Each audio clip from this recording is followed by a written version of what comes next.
കേരളത്തിന്റെ പ്രകൃതിയുടെ മധ്യേ ഒരു മനോഹരമായ പാരമ്പര്യ തറവാട് വീട്, സന്തോഷവും ഓർമ്മകളും നിറഞ്ഞ ഒരു സ്ഥലം. ഇവിടെ കളിക്കുന്നത് വളരെ സന്തോഷാണ്. നമുക്ക് പുറത്തേക്ക് നടക്കാൻ പോയാലോ? ഇവിടെ എത്ര സുന്ദരമാണ്. വായു എത്ര ശുദ്ധമാണ്. ഈ വഴി ഒരു കഥ പോലെ തോന്നുന്നു.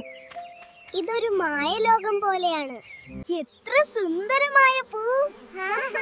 ഞാനിത് മുമ്പ് കണ്ടിട്ടില്ല. ഇത് കണിക്കൊന്ന പൂവാണ്. വിഷുവിന് ഇതിന് വലിയ പ്രാധാന്യമുണ്ട്. വിഷു എന്താണ്? ഞാൻ നിങ്ങളെ കണിക്കൊന്നയുടെ കഥ കാണിക്കാം. നമുക്ക് പോകാം.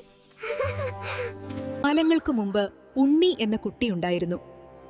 അവൻ കൃഷ്ണഭക്തനായിരുന്നു.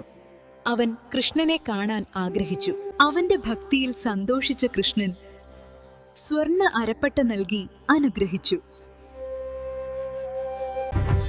അരപ്പട്ട എവിടെ പോയി? ആരാണിതെടുത്തത്? ഈ കുട്ടിയെ ക്ഷേത്രത്തിന് സമീപം കണ്ടു. ഞാനൊന്നും മോഷ്ടിച്ചിട്ടില്ല. അരപ്പട്ട കൃഷ്ണൻ തന്നതാണ്. അതെങ്ങനെയാകും?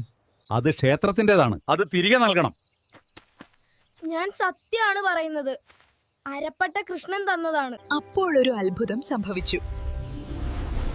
അരപ്പട്ട മരത്തിൽ വീണ് കണിക്കൊന്ന പൂവായി മാറി. അതുകൊണ്ടാണ് കണിക്കൊന്ന വിഷുവിൽ പ്രധാനമായത്.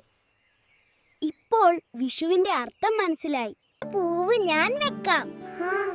ഫ്രൂട്ട്സ് ഞാൻ വെക്കാം. പതുക്കെ നടക്കൂ.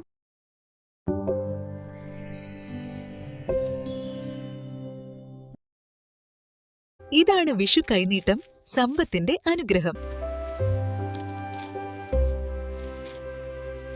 കുടുംബത്തോടൊപ്പമുള്ള സദ്യ സന്തോഷകരമാണ്. വിഷു പുതിയ തുടക്കത്തിന്റെ ആഘോഷമാണ്. സന്തോഷവും സമൃദ്ധിയും നിങ്ങളുടെ ജീവിതത്തിൽ നിറയട്ടെ. എല്ലാവർക്കും വിഷു ആശംസകൾ.